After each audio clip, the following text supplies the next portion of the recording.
And today we're unveiling the CNBC Disruptor 50. Take a look at DocuSign, the 11-year-old company setting the standard for e-signatures and changing the way deals are done.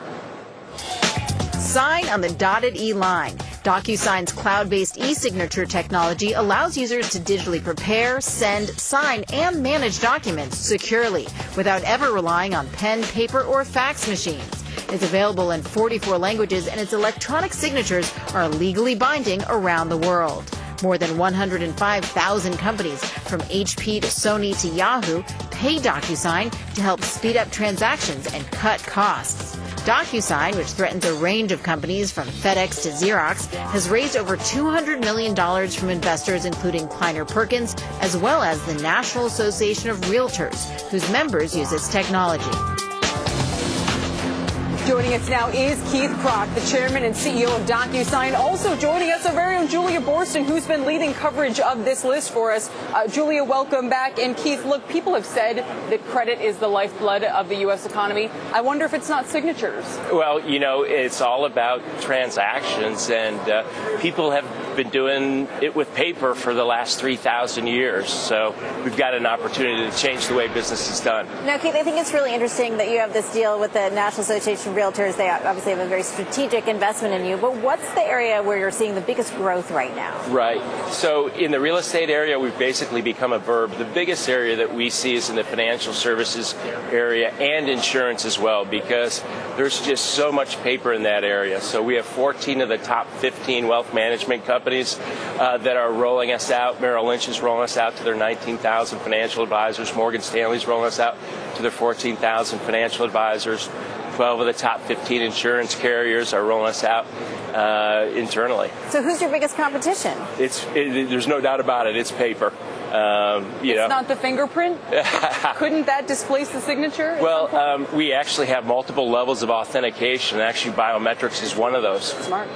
I know one of the key things is you say you're secure, but how do you make sure that all of those documents, all those DocuSigns are secure when you face so many different threats? Yes, and that's the beauty of DocuSign, is that these are people's most important documents, are ones that they sign. So it's totally encrypted. We have bank class security, carrier class availability. That's the thing that is probably the most important aspect. And that's what's really driving our business, is everything that's going on with security these days. Keith, with paper signatures, more often than not, you need to visit a notary to actually have the signature notarized and verified, and that's how it works on that side. I'm just wondering what the verification process is like within DocuSign. How do you verify that I am the person signing that document and that is, in fact, my signature? Right. So there's basically 8 levels of verification. So all the way to access code, biometrics, voice signature, SMS, text. We actually have an e-notary product.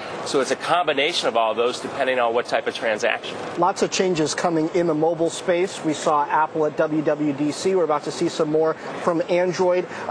Which is the most powerful mobile platform for you right now? Is it iOS? Is it Android? It's actually both of those, as well as with Microsoft as well. We just announced a strategic partnership with Microsoft where they've integrated DocuSign to Office and Office 365, giving us exposure to their 1 billion Office customers. We're great partners, obviously, with Google. They've invested in us. SAP's invested, Salesforce has invested in us, and Apple's also a great partner as well. You know, it reminds me a little bit of that quote. One of the actresses whose name escapes me, but she says it took, people call me an overnight success. It took me 10 years to become an overnight success. It's a little bit like your company. I mean, Julie, 11 years old, and they're at the top of the disruptor list today. Yeah, and I wonder what's next for DocuSign. Are you going to sell to one of those investors, or are you going to go public? What's the plan? Our plan is to build a great sustaining company that's going to be around for decades or centuries. You know, an IPO, we look at that as a financing event.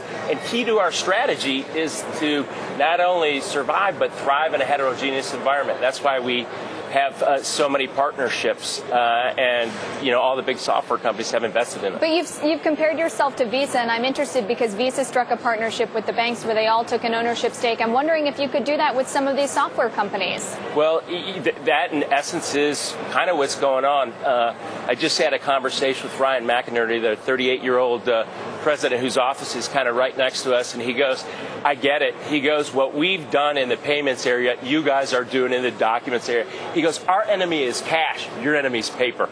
Keith, great to have you here. Congratulations. Julia, thank you so much. There's plenty more on the CNBC.